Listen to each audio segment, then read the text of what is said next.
30 minutes before the wedding, she found out the truth. Her fiancé admitted he was only marrying her for money and that he already had a pregnant lover.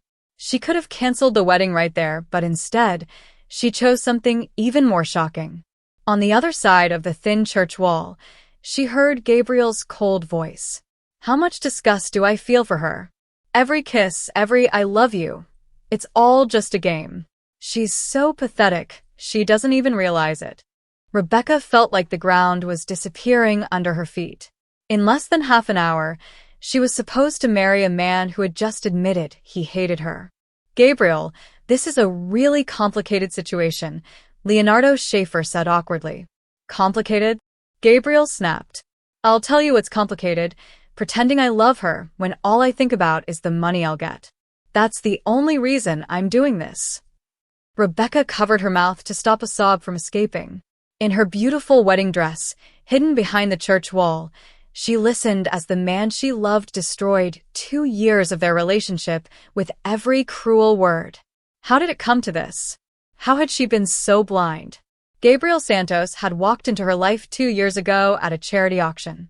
A lawyer with charm, elegance, and perfect manners, he seemed like the man of her dreams. Unlike other suitors who only saw her wealth, Gabriel showed interest in who she was. With patience and tenderness, he won her heart. Every day there were flowers, sweet messages, small details that made her feel seen. He knew she didn't like red roses but loved daisies. He remembered every story she told, every dream she shared. Or at least, that's what she believed. But then Rodrigo, one of his groomsmen, asked bluntly, "Man, do you really feel nothing for her?" Gabriel smirked. "Of course I do. I feel deep gratitude. Little Rebecca is my golden goose. Without her, I'd still owe 200,000 reals to loan sharks." Rebecca's eyes widened in shock. Gabriel had never mentioned debt with loan sharks. He always said his finances were difficult, but under control. And whenever she asked, he brushed it off, saying he didn't want to bother her with men's problems. "Have you ever been in such a tough situation?" Leonardo asked in surprise. "Tough." Gabriel replied coldly. "It was life or death. They told me they'd beat me and break my legs if I didn't pay up in 2 weeks. And right at that moment, I met the princess at the auction. That's when I knew I had won the lottery." Gabriel laughed harshly. "A beautiful woman, madly in love with me, and the heiress of one of the most powerful men in the country. She was the answer to all my problems, everything wrapped up in one gift." Each word felt like a knife in Rebecca's chest. She remembered their first meeting so clearly. Gabriel had been so charming, so attentive to her opinions on art and literature.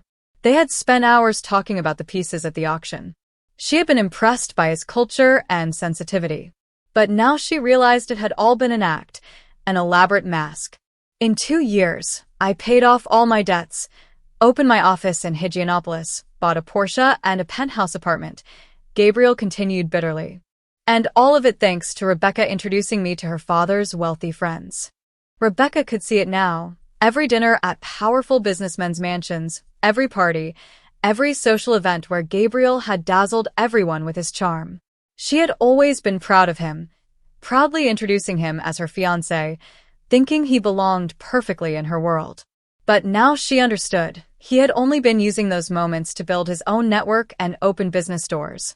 "Otavio gave me $3 million contracts just for making his daughter happy," Gabriel said with cruel pride. Indeed, Otavio Almeida, Rebecca's father, had offered Gabriel lucrative legal work. Rebecca had always believed it was because her father saw real talent and integrity in Gabriel. Deep down, though, her father had simply wanted to please his love-struck daughter. "And she suspects nothing?" Leonardo asked. "Suspect." Gabriel burst out laughing. "She's so naive. Rebecca loves me like a stray dog clinging to its master. She believes every word I say. Just yesterday, she told me I'm the most honest man she's ever met." Tears streamed down Rebecca's face, ruining the flawless makeup that had taken 3 hours. She remembered that moment clearly. At dinner, surrounded by friends and family, she had raised her glass and toasted him as the most honest and decent man she had ever known. How could Gabriel smile, accept everyone's congratulations, knowing it was all built on lies? Her innocence had gone so far that she even asked him to pick out jewels from her dowry. And now Gabriel's voice dripped with greed. 200,000 reals in cash, plus the diamonds she handed me to keep safe until the honeymoon. How blind she had been. Rebecca closed her eyes. The family jewels, passed down through generations, that she had given to Gabriel out of pure love. Priceless diamonds worth a fortune, and now she realized he had probably already pawned them, maybe even put them up as collateral. But you're getting married in half an hour, Rodrigo insisted. This isn't right. You don't understand, Rodrigo, Gabriel replied, his voice laced with cruel pride. For Gabriel, marriage was only the first step in a much bigger plan. He wanted full access to her family's business. His plan was clear. Within 3 years, after securing $10 million contracts through her connections and guaranteeing himself a stake in the family empire, he would divorce Rebecca and then live freely with the woman he truly loved. Rebecca's heart nearly stopped. Who was this woman he claimed to love? For 2 years, she had lived under the illusion that she was the most loved woman in the world. Gabriel had showered her with affection, called her his soulmate, whispered in nights of passion that she was the one he had been waiting for all his life. Every tender word, every declaration had made her feel like the most desired woman in the universe. But now she understood. It was all a lie. Just a game. Wait, Leonardo interrupted. There's another woman?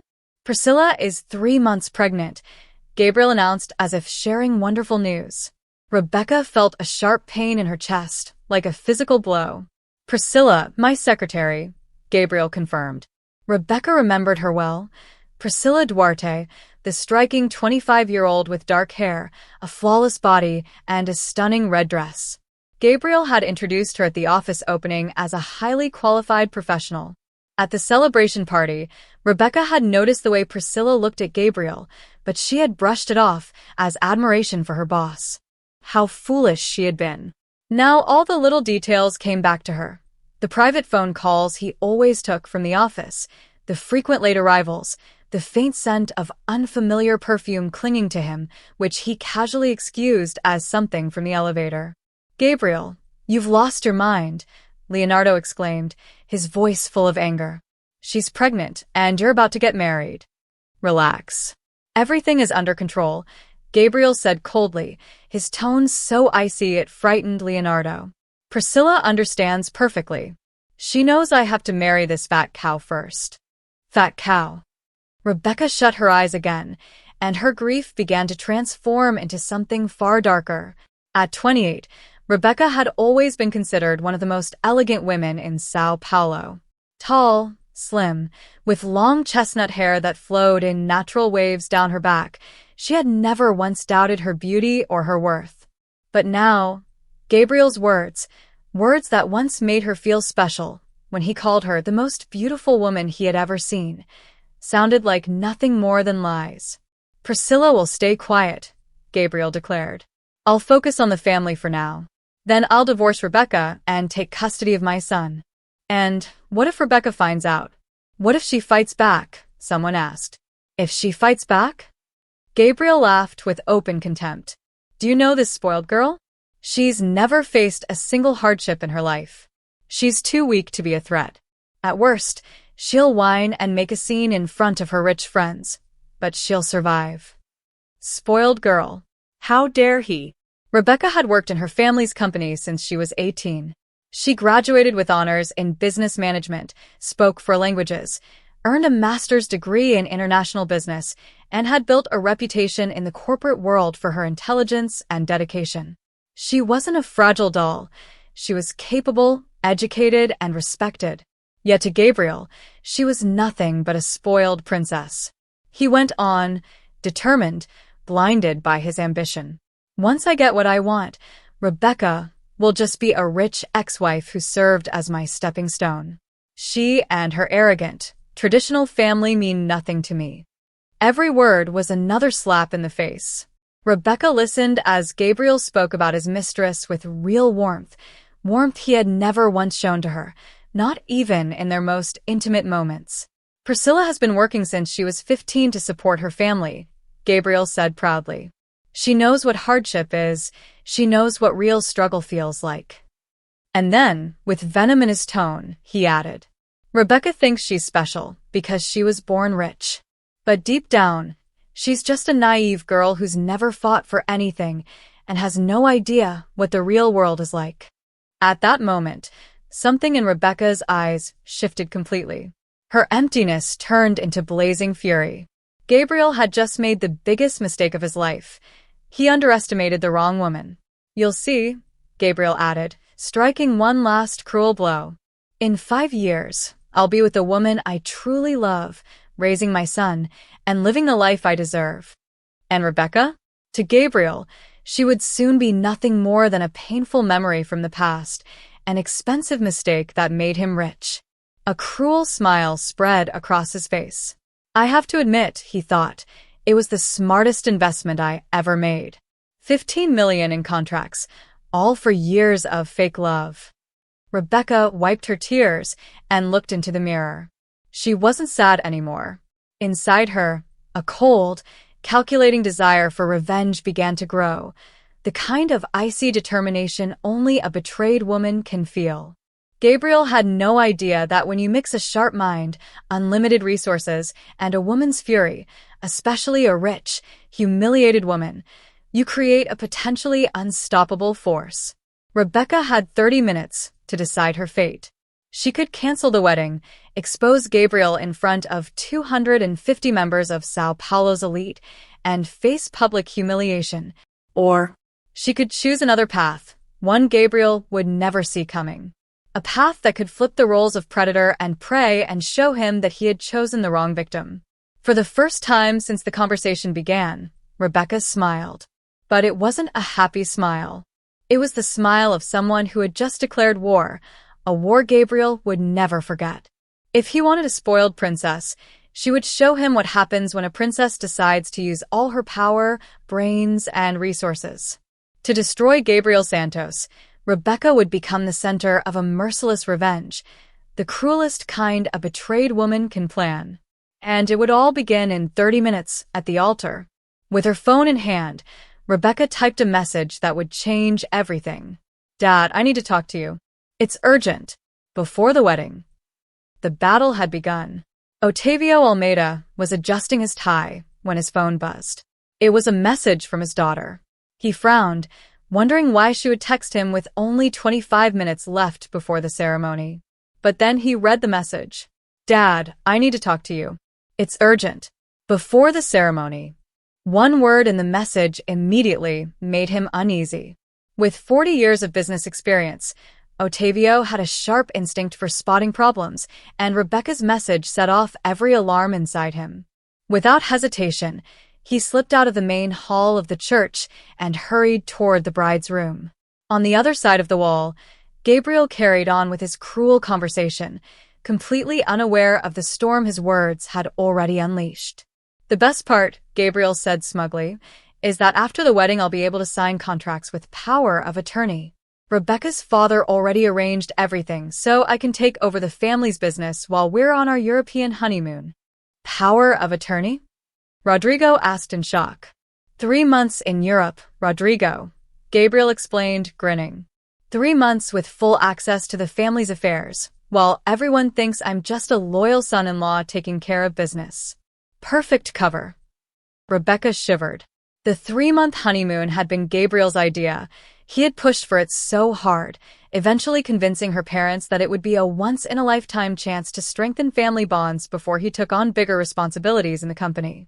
And what about Priscilla while you're away? Leonardo asked. Gabriel smirked, making air quotes with his fingers. She'll be visiting relatives for those 3 months.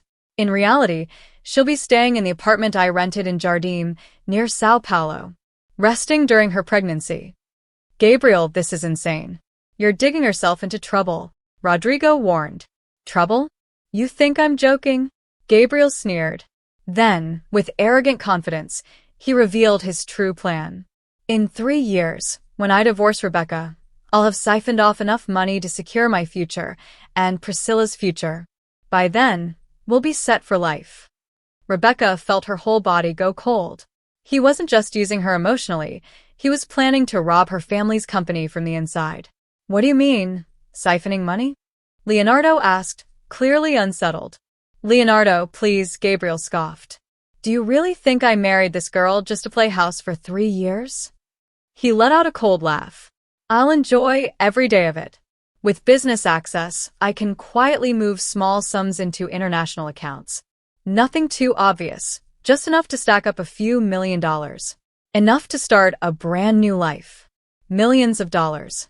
The words hit Rebecca like a blow to the chest.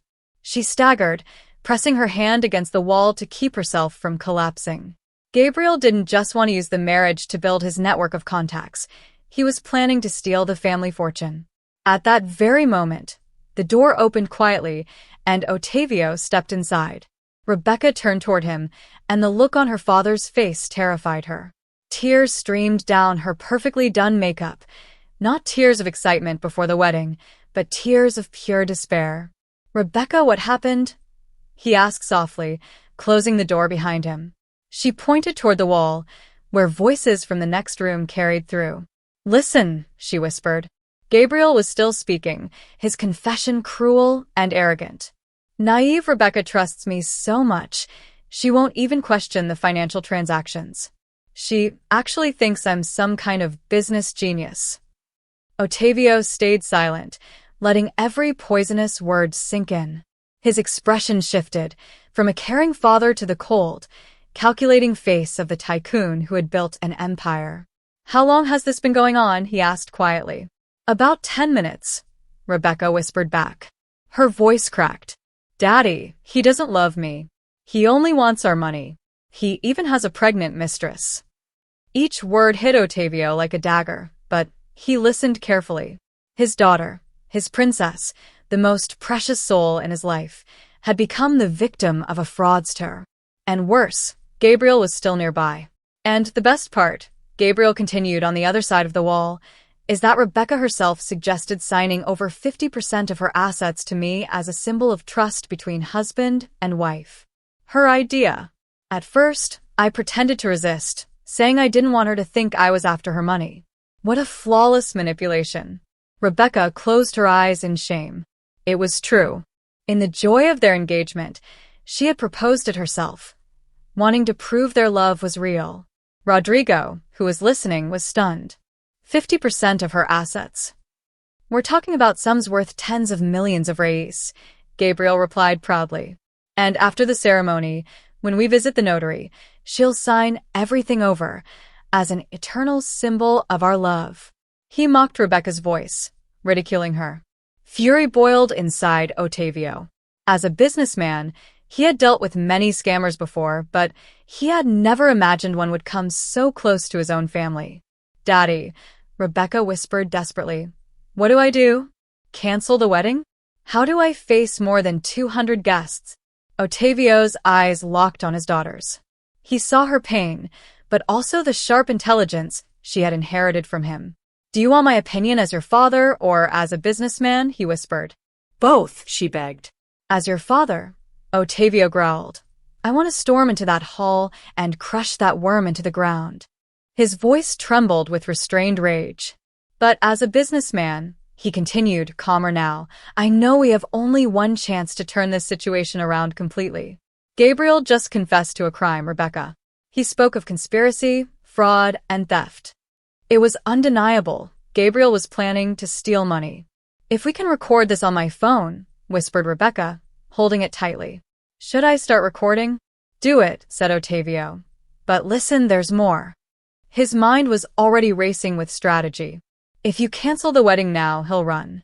He'll disappear with whatever he's already taken, and we'll never get anything back. Rebecca swallowed hard. And if I marry him? Ottavio's eyes turned sharp. If he feels safe, he'll keep going with his plan. That will give us time to set the trap that will destroy him completely. Through the wall, Gabriel's arrogant voice continued. You don't understand. In 2 years, I'll be free, I'll be rich, and I'll be with the woman I really love. Ottavio looked at his daughter. Rebecca, it's your choice. You can save yourself right now by walking away. Or you can fight, A battle that may take months, but one that will finish him forever. What do you choose? Rebecca's chest rose and fell with heavy breaths. Then she spoke firmly. I'll marry him. Let him think he's won. From this day forward, we'll collect every piece of evidence. We'll build the legal case, and when the time comes, he won't just lose everything he tried to steal, he'll end up in prison. Her father studied her face. It was a bold, painful decision, but it gave her the chance for true justice. Rebecca nodded slowly. If I marry him, I'll gain access to all his secrets, the power of attorney, the property transfers, the accounts abroad. Exactly, said Ottavio. As his wife, you'll have legal rights you could never have as just his fiancé. She hesitated. But Dad, that means I'll have to live with him. Pretend I don't know anything. Rebecca, my daughter, Ottavio said quietly, you carry a businessman's blood in your veins. If anyone can win this game, it's you. On the other side of the wall, Gabriel laughed cruelly. Imagine her face when she realizes she was nothing but a stepping stone for my triumph. That moment will be unforgettable. Rebecca's sorrow turned into something new, cold, sharp determination. A resolve so strong it made even Ottavio shiver. I will marry him, she declared. I'll make him believe he's victorious, and then I'll crush him so completely, he won't even see it coming. Are you sure? Ottavio asked. Absolutely. He wants to play dirty? Fine. But now we play by my rules. Rebecca pressed record on her phone and set it against the wall. Every word Gabriel said became evidence.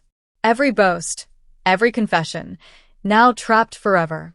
Son, Ottavio said to his assistant on the phone, I need you to quietly cancel the property transfer scheduled for today. And one more thing. Find me the best private investigator in Sao Paulo. From now on, I want every single move Gabriel and Priscilla make recorded. Done. Rebecca's father paused, then added firmly. I want you to hire the best lawyers. When I decide to attack, I want it to be devastating. I want him to lose everything, his property, his image, even his freedom. For the first time that evening, Ottavio smiled. Yes, he thought this was truly his daughter. Rebecca, do you understand how hard this will be? He asked. Yes, she nodded. I'll have to live with him, pretend I love him, be the perfect actress. But after 2 years working with him, it's my turn to show what I've learned. And I had the best teacher he ever knew. Meanwhile, Gabriel continued speaking on the other end of the line, completely unaware. And the best part, he said smugly, is that when I divorce her, I'll make it look like I was betrayed, like I discovered she was controlling my finances. Everyone will see me as the victim. And in 5 years, when you see me driving a Ferrari with Priscilla by my side and my son in the back seat, you'll realize the so-called villain was actually a genius. Rebecca ended the recording. She had enough evidence to begin the war. Dad, in 15 minutes I'll be walking down that aisle, she whispered. I'll be marrying the biggest fraud I've ever known. But he has no idea that he's binding himself to the very woman who will become his downfall. And are you truly sure you can do this? Ottavio asked. Rebecca looked at herself in the mirror. The white dress, once a symbol of purity and innocence, now felt like armor for the battle ahead. Dad, she said, steady and calm. He's expecting a spoiled, naive princess. That's exactly what I'll give him until the day I show him who I really am. Ottavio embraced his daughter, his pride mixing with worry. Then go, my daughter. Go to war. War was inevitable, Rebecca replied. Outside, the church bells rang, announcing the start of the ceremony. Gabriel, blind to his fate, walked proudly toward the altar that would soon become his downfall. Dear brothers and sisters, began the priest solemnly, we are gathered here today. Rebecca had chosen the Carmo Church, one of the oldest in the city, as the place for what was meant to be the happiest day of her life. Gabriel, shining in his Armani tuxedo, stood at the altar with the smile of a man in love. The world, or at least the 250 high society guests of Sao Paulo, looked at him with admiration. What a lucky man, they whispered. What a perfect couple. But if only they knew. Rebecca was moving slowly down the aisle, her arm linked with her father's. Every step was calculated, every breath controlled. The dress, a huge investment, now felt like a costume for the most important role of her life. "You can do this?" Octavia whispered, just for her ears. "Remember," he reminded her silently, "now you control everything." Gabriel watched her walk toward him, unaware of the storm behind her calm expression. In her eyes, a cruel satisfaction burned, something only she understood. He saw nothing but a beautiful woman, unaware that she held his downfall in her hands. How disgusting, she thought. "Who gives this woman away?" the priest asked, stepping to the altar. "I do," Octavia replied, kissing his daughter on the cheek. But as he handed her over to Gabriel, he whispered something only the three of them could hear. "Take care of her, or you'll regret it for the rest of your life." Gabriel smiled charmingly. "Don't worry, Mr. Octavio. I promise to make your daughter the happiest woman on earth." A disgusting lie. A thief. "My beloved Rebecca." Gabriel began his vows, staring straight into her eyes. "2 years ago, you came into my life like a ray of light. You showed me the true meaning of love." Each word felt like a needle piercing her heart. Rebecca knew he was lying, that behind his passionate gaze was only greed and contempt, but she was acting too. "Gabriel," she answered, her voice full of emotion, her eyes filling with tears. Tears ran down her face as she called him the most honest and wonderful man she had ever known. She promised to love him forever. Though the words sounded bitter to her, Gabriel smiled, probably imagining how easily she could be manipulated. "Gabriel Santos, do you take Rebecca Almeida as your lawful wife, to love and honor in wealth and poverty, in sickness and health, until death do you part?" "I do," Gabriel said without hesitation. Of course he did. To him, it was just signing a contract. Then Rebecca was asked, "Rebecca Almeida, do you take Gabriel Santos as your husband, to love and honor in wealth and poverty, in sickness and health, until death do you part?" Rebecca hesitated. For a brief moment, the church fell silent. Gabriel frowned, worried. "I do," she finally said, but her words carried a hidden meaning. This wasn't a promise of eternal love. It was a promise to destroy Gabriel forever. "By the power vested in me, I now pronounce you husband and wife. You may kiss the bride." Gabriel sealed the union with a passionate, theatrical kiss. Rebecca returned it with the same fake passion. The 250 guests applauded, convinced they were witnessing the start of a fairy tale. In reality, they were witnessing the birth of a carefully planned revenge, the most cunning the city of São Paulo had ever seen. All evening, Rebecca was the perfect bride. She smiled in every photo, greeted every guest, danced with Gabriel as if she were the happiest woman in the world. But in her mind, a plan quietly took shape. Over the coming months, there would be much to do. "My wife," Gabriel whispered during the waltz, his voice full of emotion. "What a beautiful sound, isn't it?" Gabriel said.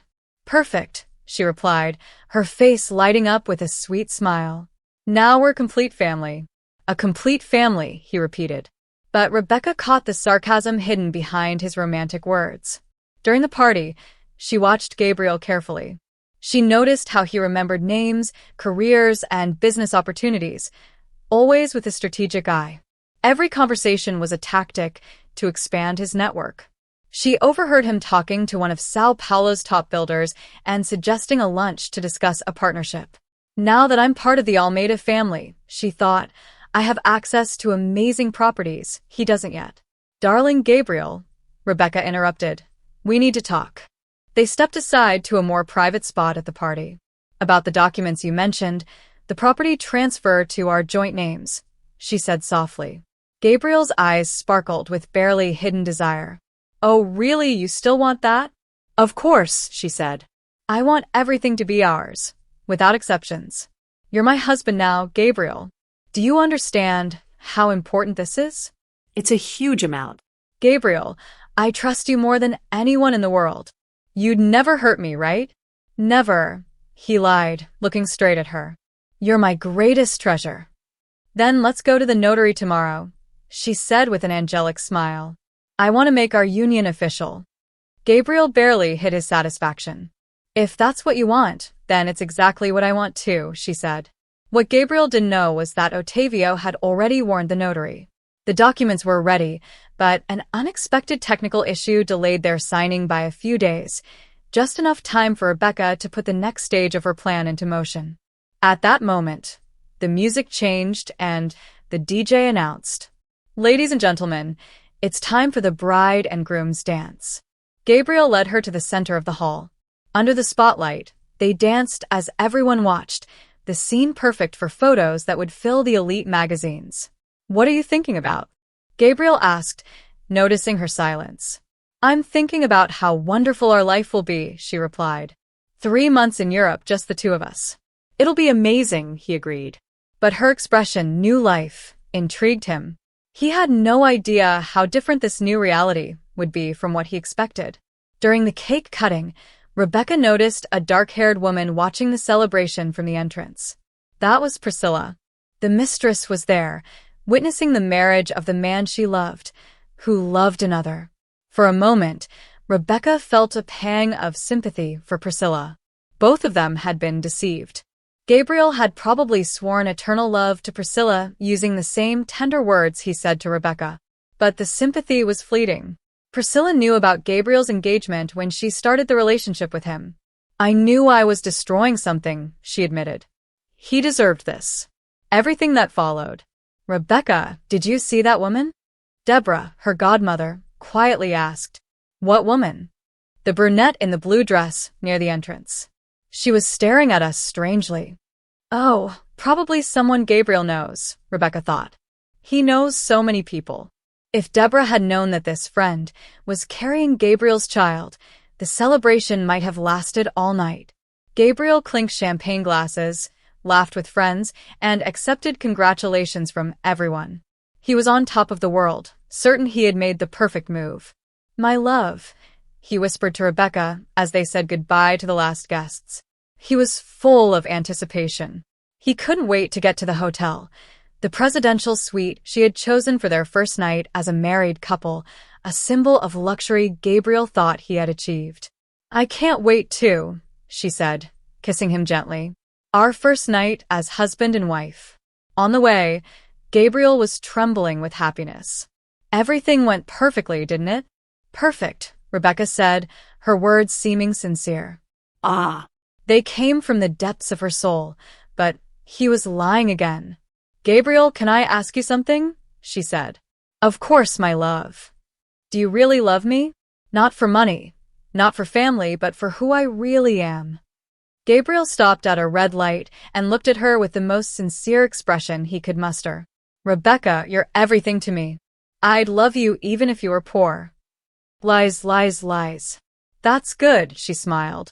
Because sometimes I worry people only come to me for everything I can offer.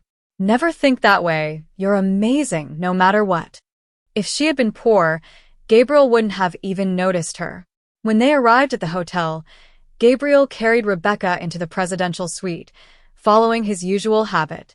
Welcome to our honeymoon, Rebecca, he said, kissing her. Rebecca almost hated the name now. Our first night as husband and wife, he whispered, kissing her neck. Rebecca closed her eyes and let herself briefly imagine that it could all be real. If Gabriel's passion were genuine, if there were no lies, no betrayal, no cruel plans. If he really loved her. But then the words she had heard hours earlier echoed in her mind. You have no idea how much I hate her, Gabriel, she said quietly, pulling back. What's wrong? He asked. I'm tired. It's been such a long, exhausting day. Of course, my love. I understand. He didn't really understand. His disappointment was clear, but he tried to hide it. Do you mind if we shower separately tonight? I need some time alone to rest. No problem. I'll check emails from the office. Perfect. While he focused on his emails, Rebecca could start the first stage of her plan. In the bathroom, Rebecca let her tears fall. These weren't sad tears. They were tears of rage. Rage at being deceived. Rage at having spent 2 years with a liar. Rage at believing every sweet word he said. And above all, rage that he thought he could deceive her forever. Gabriel Santos had just married his own misfortune, and Rebecca could hardly bear it. The countdown to destruction had begun. 3 weeks after the wedding, Gabriel was on top of the world. The honeymoon in Paris was going exactly as he imagined, but not for romance. He spent it negotiating deals remotely, while Rebecca enjoyed shopping along the Champs-Élysées. The Plaza Hotel where they stayed cost 15,000 euros, Euro 1,000 per night. Gabriel reveled in the luxury, knowing it was paid for with the money of his naive wife, who slept beside him every night. "Darling, don't you want to go to the Eiffel Tower with me?" Rebecca asked one Thursday, draping an elegant Chanel coat over her shoulders. "I'll stay here and finish some work," Gabriel said without looking up from the latest model laptop Rebecca had gifted him for the honeymoon. "Have fun, then tell me all about it later," he added. Rebecca smiled gently and kissed him on the forehead. "All right, my love. Business first, right?" she said. If Gabriel had paid attention, he might have noticed the subtle irony in her voice, but he was too absorbed in his own thoughts, counting profits. He smiled with pleasure, thinking about the 3 million real contracts he had secured using the Almeida family name. In 3 weeks, he had already made over 2 million reais in profit. The plan was working even better than he had hoped. He picked up the phone and called Priscilla, as he did every day since arriving in Paris. "Hi, darling," he said, his voice soft and tender.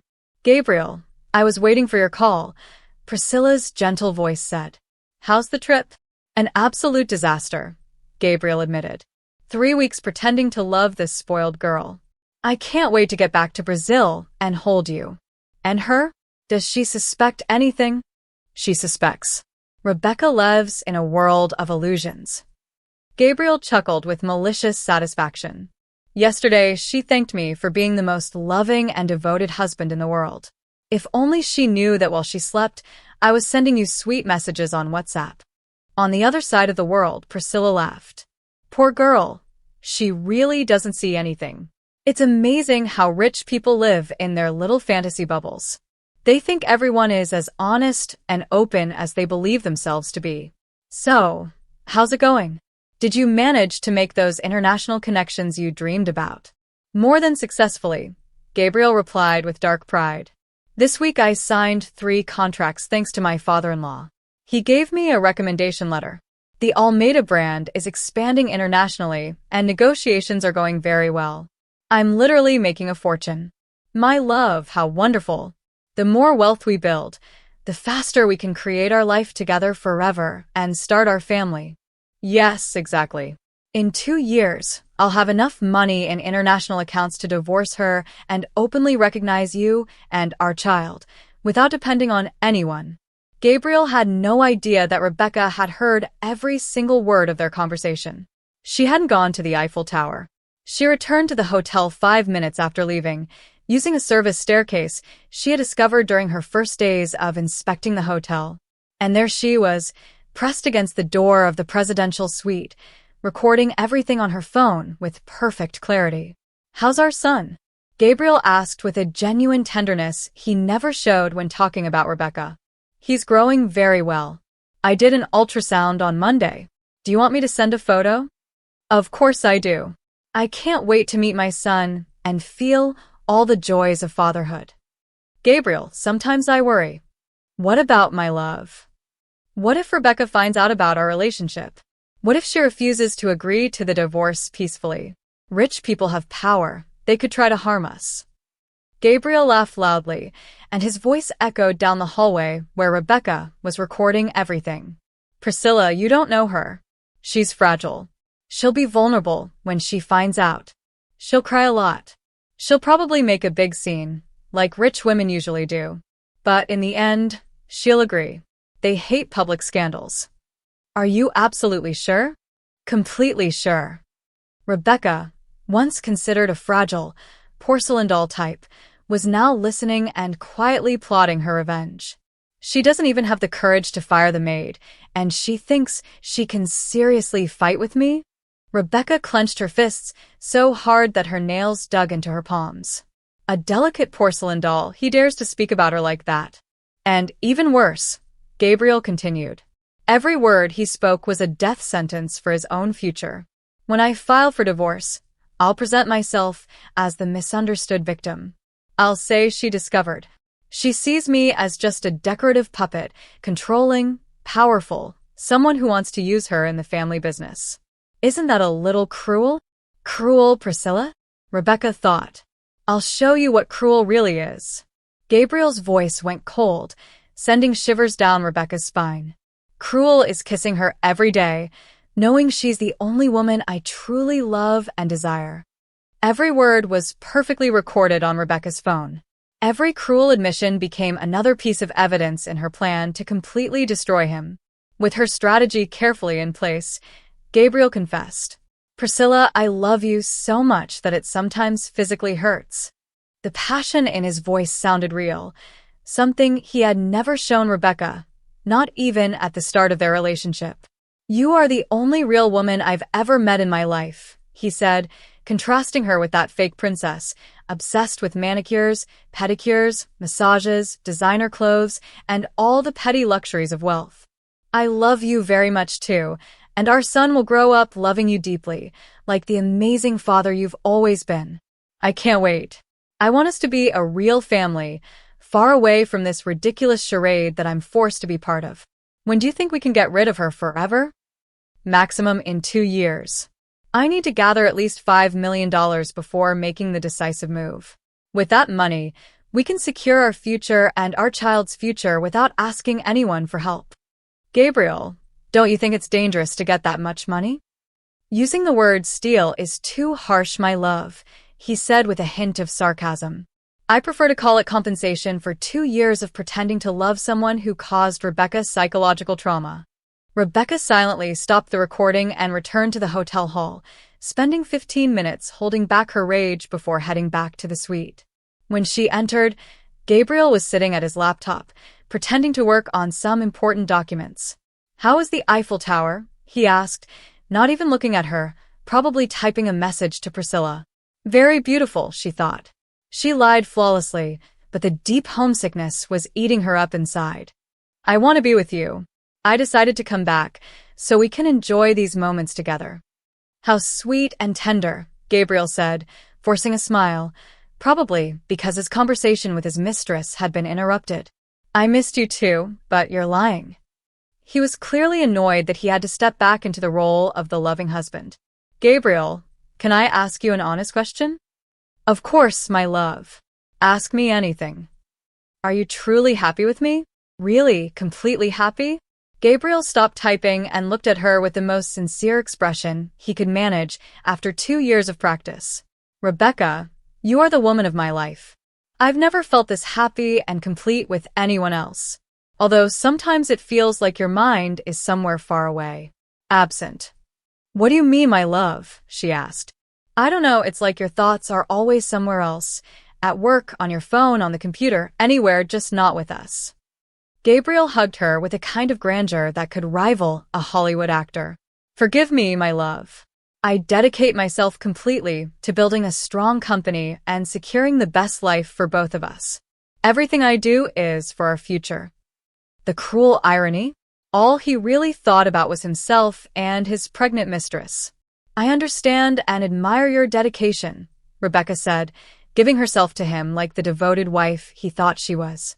But sometimes I feel insecure and anxious.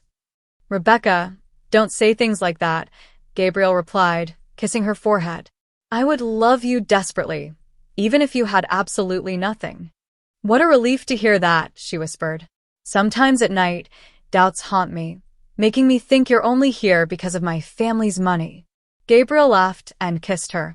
You're far too suspicious without reason. I love you for who you are, not for your wealth. Looking into the eyes of the man who had vowed to love her in wealth and poverty, Rebecca made her decision. She had reached the final stage. 3 weeks of gathering evidence were over. It was time to begin the second stage of the plan, the stage that would destroy him completely. Gabriel, what if we return to Brazil tomorrow? Tomorrow? But our 3-month honeymoon. I know, my love. But I really miss home, our everyday life. And you seem so eager to get back to business and start everything again. Gabriel struggled to hide the huge relief he felt.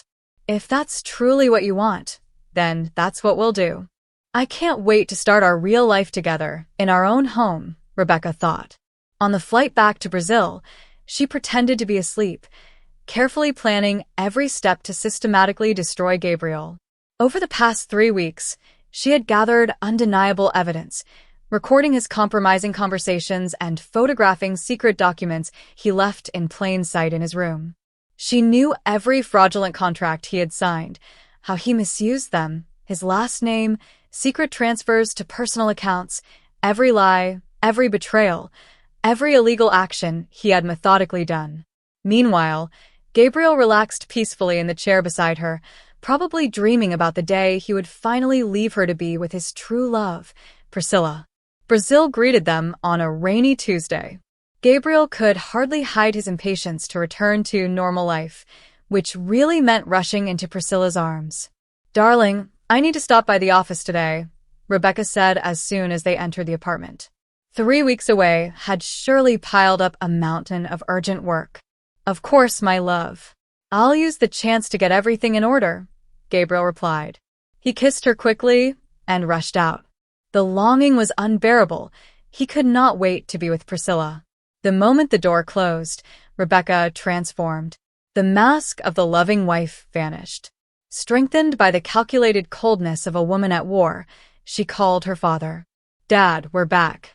The time has come." "Are you sure?" "Absolutely, Dad. I've never been more certain of anything in my life.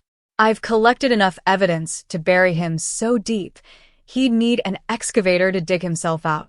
Meanwhile, Gabriel headed to the Dujarda campus, where Priscilla was waiting in the rented apartment. When he arrived, Priscilla, for months pregnant, greeted him at the door, her growing belly showing under her blue dress. "My love." Gabriel hugged her fiercely and kissed her with wild passion. "I missed you so much. I missed our child like I was dying of longing." Priscilla gave herself to his embrace. Spending 3 weeks away from her had been a real test on the road, but every second had been worth it, especially considering the millions he had managed to steal. Millions. 1.5 million reais were already safely in Swiss accounts. Gabriel believed that in a few months they would have enough money to disappear and start fresh anywhere they wanted. Much sooner than planned. They laughed together, completely unaware that their lives were about to be torn apart. Across town, Rebecca was in a secret meeting at the office of Enrique Tavares, the most famous criminal lawyer in São Paulo. "Dr. Rebecca," Enrique said, looking over all the materials she had collected, "this is a legal goldmine. We have undeniable proof of embezzlement, fraud, forged documents, money laundering, and criminal conspiracy." "What's the maximum punishment?" she asked. "Between 10 and 12 years in prison," Enrique replied, "plus full repayment of the stolen money, which could reach 20 million, including interest and fines." "That's perfect," Rebecca said. "We could start filing complaints tomorrow, but I suggest an even stronger strategy." "Stronger? How? Why not let him dig himself in deeper? Let him commit a bigger crime so the evidence is even stronger." Rebecca smiled coldly. "Go on." "The power of attorney to sign contracts in the family's name will be issued on Friday. Once he has it, we let him use it to commit bigger frauds. The bigger the amount he steals, the harsher the punishment." Rebecca leaned in, intrigued. "But how can we control it and not lose the money?" "It's simple. We'll create a controlled operation with fake accounts, fake contracts, and imaginary deals. He'll think he's stealing millions, but in reality, he'll be setting himself up." Rebecca's eyes widened. "Tell me more." "We've set up a shell company in the Netherlands.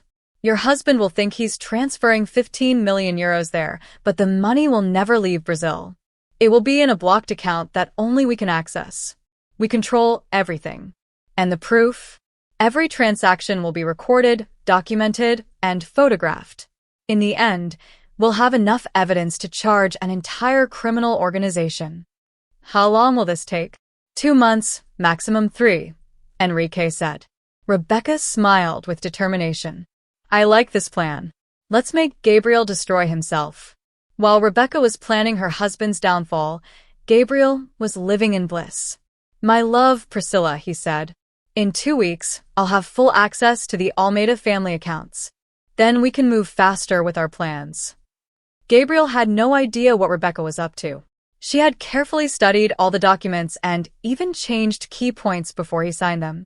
Gabriel, I have something to tell you, Priscilla said. What is it? He asked eagerly. The doctor confirmed, it's a boy. Our child will be a boy. Gabriel was overjoyed. He lifted Priscilla and spun her around. A boy. We'll have a son, a little prince. I've already picked a name. Gabriel Jr. Perfect, Priscilla said. Gabriel Jr. Santos will have everything I never had. They were so caught up in their happiness that they didn't notice the private detective Rebecca had hired, recording everything on camera. 2 hours later, Rebecca received the photos from the car parked outside. The pictures showed Gabriel passionately kissing Priscilla, talking to the unborn child, and choosing an expensive wedding ring at a nearby jewelry store. Interesting, Rebecca murmured, looking at the photos. He's planning to marry his mistress. That evening, Gabriel came home with a big smile. How was the office? Rebecca asked, serving dinner. Great, he said. I finalized some important matters. You look happy, she said. I am. You know that feeling when everything in life seems perfect. If he knew, Rebecca thought, about the permission he had been waiting for, his eyes would shine with greed. Yes, she said aloud. It's all confirmed. You can start signing agreements on behalf of the company next week. Gabriel could hardly contain his joy. Are you sure? Don't want to think it over? Absolutely sure. I trust you more than anyone. Rebecca, you won't regret this. I'll grow the family business. Of course, his real goal was to increase his personal wealth. Rebecca continued casually. By the way, my father got an attractive offer from a Dutch company, 15 million euros to develop a construction project in Europe. Gabriel almost choked hearing that number. 15 million euros. Yes, she said. And because you'll have full freedom in decision-making, you can negotiate directly with them. This is a perfect opportunity for you to lead your first project independently. My father wants to see your leadership skills. If you succeed, you'll be responsible for all international company operations. Gabriel was thrilled at the thought of the 15 million euros he could eventually transfer to his Swiss accounts. When do negotiations start? He asked eagerly. Next week, Rebecca said. He'll give you all the contacts. That night, Gabriel could barely sleep, filled with excitement. 15 million euros, that fortune would allow him, Priscilla, and their son to live in luxury forever. Lying beside him, Rebecca also couldn't sleep, but not from excitement. She was restless with anticipation, waiting for the moment her revenge would finally begin. What had to happen was about to happen. The next morning, Gabriel left early, saying he had urgent matters at the bank. In reality, he went to the Desjardins campus to meet Priscilla again and share the news. My love, our life is about to completely change, he told her. How so? Priscilla asked. I've got access to 15 million euros. In a month, we'll be free. Priscilla was surprised. 15 million? Gabriel, isn't that too risky? You don't understand, he replied. Rebecca practically handed me the money herself. She's so naive, she has no idea. What they didn't know was that every word they said was being recorded by a microphone the detective had installed on the apartment window. Now, let's pretend we've had an irreconcilable fight, Gabriel whispered to Priscilla. I'll file for divorce, and everything with you, and we'll leave for Europe. Are you sure this will work? She asked. Of course. Rebecca will be so devastated. She'll agree to anything just to get rid of me, as fast as possible. Meanwhile, Rebecca was at the bank setting up a fake account for the 15 million euros Gabriel would think he was stealing. The account is set to look like a real international transfer, but the money stays here, the manager explained. Perfect. And the reports will show exactly what we want. Exactly. When your husband logs in, he'll see exactly 15 million euros. Do you need anything else? Yes. I want the system to record the date, time, and exact location every time He checks the account. No problem, Dr. Rebecca, said the manager. Rebecca left the bank with a satisfied, almost wicked smile. The plan was ready. Now it was only a matter of waiting for Gabriel to fall into the trap. That same day, she called him. Darling, I have a surprise for you. What kind of surprise? Gabriel asked, imagining the apartment at Desjardins. The Dutch company sped up the deal. You can make the first transfer today. Gabriel could hardly believe his luck. Today, he asked excitedly. Yes. I already sent all the account details to your email. Rebecca, you're amazing. I love you so much. I love you too, she said, lying perfectly. After completing his first big international deal, Gabriel hung up and opened Rebecca's email. It had the account details in the Netherlands where he thought he was sending the 15 million euros. Priscilla, he exclaimed. Our freedom starts now. 2 hours later, Gabriel transferred the 15 million euros to the account, thinking it was the key to their freedom. He had no idea he had just signed his own sentence. Across town, Rebecca received confirmation that the transfer was complete. She had tricked him, and everything was documented. Enrique, she called her lawyer. He's caught in the trap. Perfect, he replied. Now we have a huge fraud case against him, Rebecca thought. That means up to 15 years in prison. But for our plan, we'll wait another week. Let him make a few more small deals. By the time we're done, he'll be so deep in evidence that not even the best lawyer in the world can save him. Rebecca hung up the phone and looked out the apartment window. Below, Sao Paulo was alive and bustling, full of people working honestly, chasing their dreams. Gabriel, however, had chosen lies and crime, and now he was about to pay the harshest price, losing everything. A week after transferring the 15 million, Gabriel was full of arrogance. He was sure he had pulled off the perfect plan and was already thinking about how to get rid of Rebecca forever. On Friday, he woke up feeling especially energized. It was the day he planned to file for divorce and start a new life with Priscilla. This was what he needed to say to Rebecca. Darling, I need to talk to you about something important, he said at breakfast. Without hesitation, Rebecca replied, Of course, go ahead, and served him eggs Benedict, a dish she had learned to make just for him. I've been thinking a lot about our marriage and how we should move forward, he admitted. Rebecca pretended to be worried. What happened? Nothing specific. But I think we're going in different directions. What do you mean? Gabriel took a deep breath, preparing the speech he had practiced. Rebecca, you're amazing, but I don't think we're right for each other. You have your dreams in the family business, and I have my own projects. Gabriel, are you saying you want a divorce? I suggest we talk about separating peacefully, no fights, no arguments, like two adults. Rebecca began to cry. It was a touching moment. But I love you. What did I do to deserve this? You haven't done anything wrong. I just realized I need more space to grow professionally, he said. You have another woman. Rebecca's mind screamed, but Gabriel clenched his fists, pretending to be offended. How dare you think that? I would never cheat on you. That's absurd.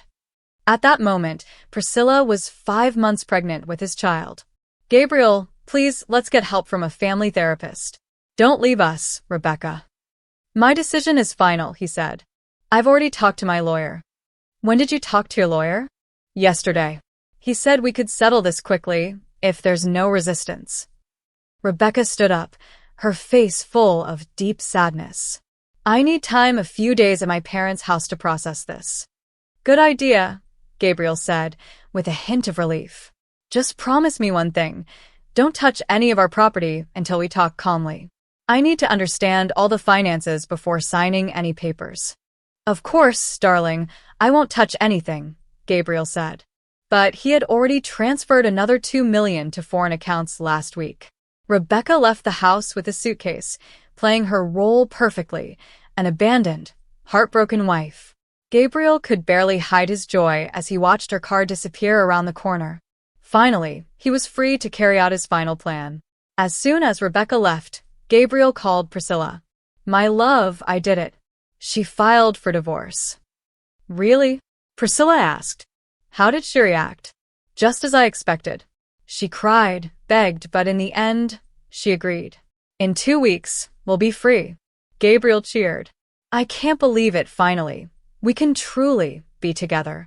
And that wasn't all. With Rebecca gone, the apartment would soon be theirs alone. Gabriel, does this mean it's not risky?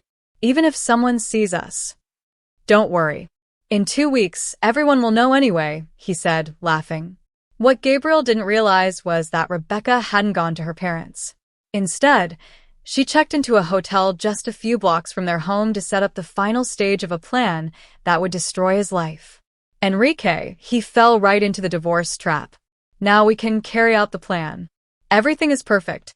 Federal police are ready, with search and arrest warrants, asset freezes, and pretrial detention prepared. The Federal Tax Service has already checked all suspicious transactions. He owes $15 million in unpaid taxes. The operation will take place Monday morning.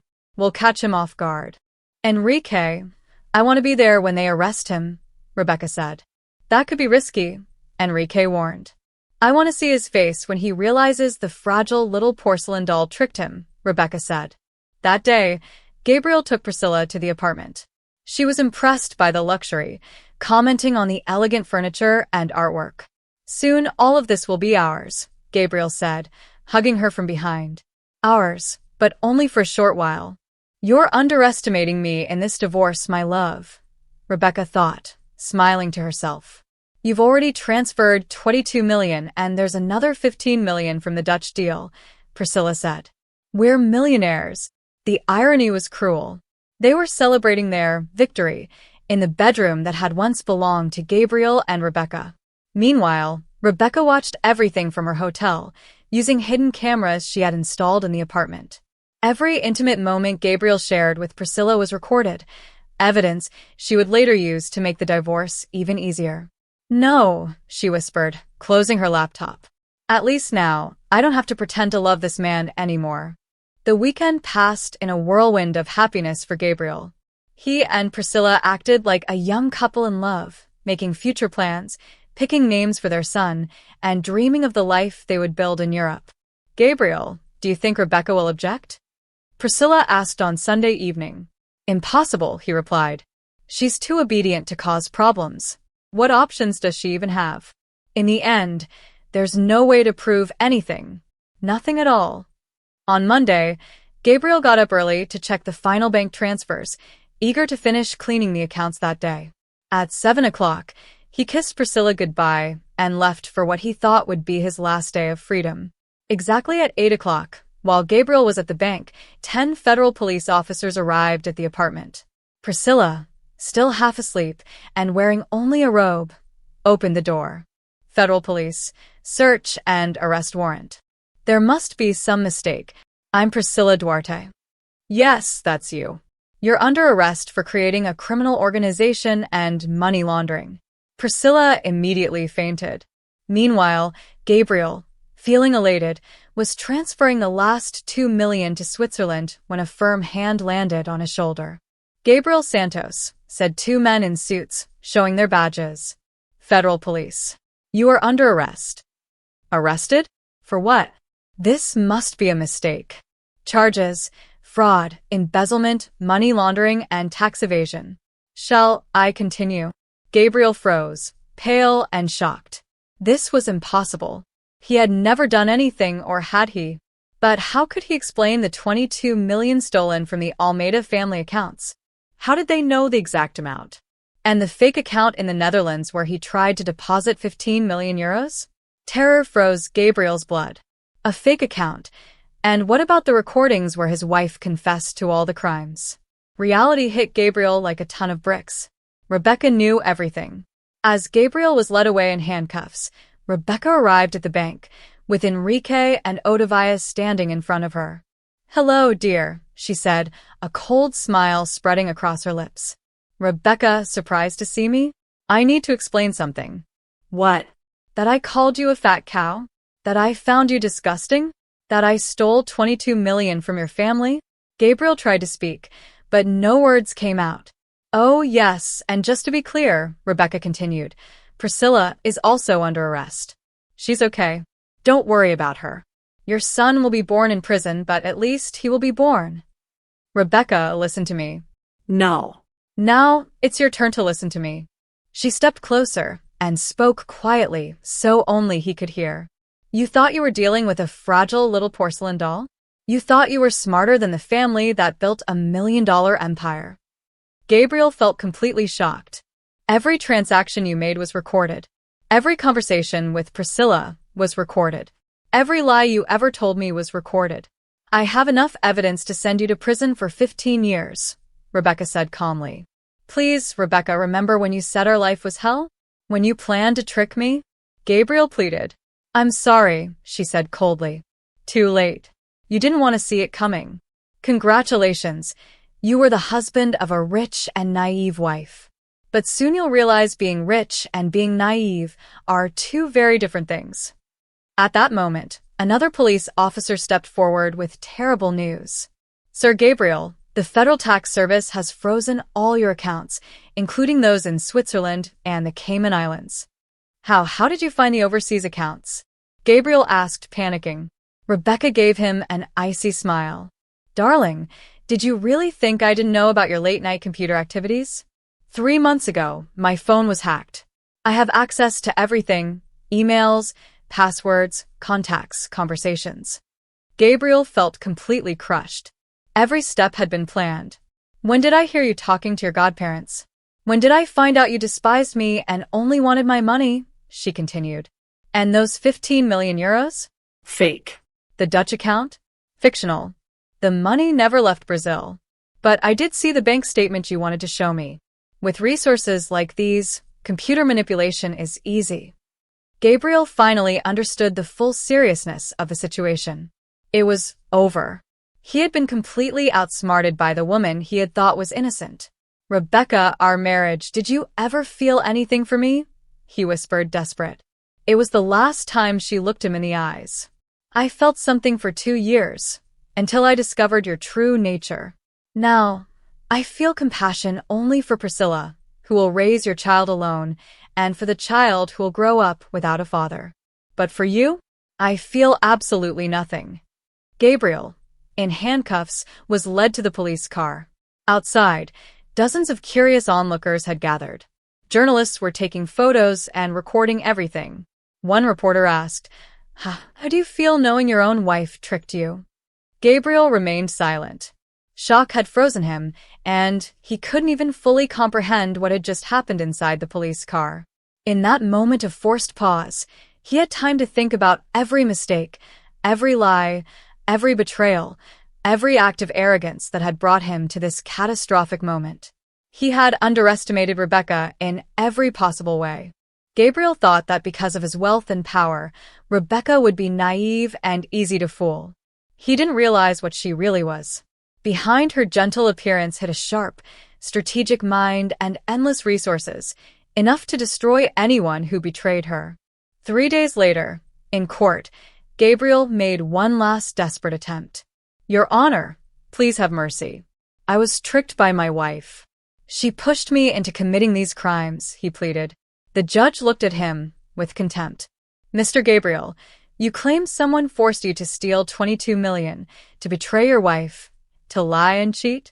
Do you expect us to believe that? Gabriel had no answer. He acted by his own free will. Justice could not be ignored. The evidence his wife had gathered wasn't a trap, it was the law. Gabriel was sentenced to 15 years in a high-security prison. Priscilla got 5 years under house arrest because she was pregnant. A few months later, their son was born. A boy just like Gabriel wanted. But instead of naming him Gabriel Jr., Priscilla registered him as Eduardo, leaving out his father's last name. Rebecca, on the other hand, completely rebuilt her life. She became CEO of the family company, which had grown 5 times bigger and became one of the most influential businesses in Brazil. Priscilla married Enrique, the lawyer who helped take Gabriel down. Enrique truly loved her, admired her intelligence, and would never betray her. Gabriel, in prison, received the occasional letter from Priscilla. She had moved to the countryside, became a teacher, and raised her son alone, never wanting to see him again. Gabriel spent his days thinking about how everything went wrong. He had lost the woman who truly loved him because of his greed and pride, destroying not only his life but also Priscilla's and his innocent son's future. 3 years later, he received a letter from Rebecca. "Gabriel, I hope you are doing okay. I want you to know I found a new love, a man who truly loves me and will never betray me. I have chosen to forgive you, not because you deserve it, but because holding a grudge only hurt me. You taught me important lessons about trust, ethics, and how to recognize fake people. Somehow, I even feel grateful to you. Use your time in prison to think about the kind of person you want to become. I hope you understand that true love is the most important thing in the world.